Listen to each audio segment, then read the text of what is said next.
1969 తెలంగాణ ఉద్యమకారులకు న్యాయం చేసేందుకు కృషి చేస్తానని తెలంగాణ శాసనమండలి చైర్మన్ గుత్తా సుఖేందర్ రెడ్డి తెలిపారు.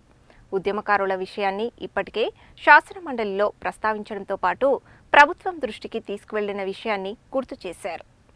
తెలంగాణ శాసనమండలి చైర్మన్ గుత్తా సుఖేందర్ రెడ్డిని గురువారం నల్గొండ పట్టణంలోని ఆయన క్యాంపు కార్యాలయంలో 1969 తెలంగాణ ఉద్యమకారుల సంఘం సభ్యులు మర్యాదపూర్వకంగా కలిశారు. తమ సమస్యలను శాసనమండలిలో ప్రస్తావించి ప్రభుత్వం దృష్టికి తీసుకువెళ్లినందుకు ఈ సందర్భంగా వారు సుఖేందర్ రెడ్డికి శాలువా కప్పి కృతజ్ఞతలు తెలిపారు. 1969 తెలంగాణ ఉద్యమకారులకు 250 గజాల ఇంటి స్థలం, గౌరవ పెన్షన్ అందించాలని, వారికి ఉచిత వైద్య సదుపాయాలు కల్పించాలని శాసనమండలి చైర్మన్ గుత్తా సుఖేందర్ రెడ్డి ప్రభుత్వానికి విజ్ఞప్తి చేశారు. ఇదే అంశంపై ముఖ్యమంత్రి రేవంత్ రెడ్డికి సైతం లేఖ రాసిన విషయాన్ని సుఖేందర్ రెడ్డి వెల్లడించారు. ఆయనను కలిసిన వారిలో 1969 తెలంగాణ ఉద్యమకారుల సంఘం రాష్ట్ర అధ్యక్షుడు చక్రహరి రామరాజు, సూర్యాపేట జిల్లా అధ్యక్షుడు బొమ్మిడి లక్ష్మీనారాయణ, నరేంద్రుని విద్యాసాగర్, ఈగ వెంకటేశ్వర్లు, కొత్తూరు వెంకటేశ్వర్లు, జగిని దయానంద్, మిట్టపల్లి శంకరయ్య, కుకడం మల్లయ్య, బంధు రుద్రమ్మ, చిత్రం భద్రమ్మ తదితరులు ఉన్నారు.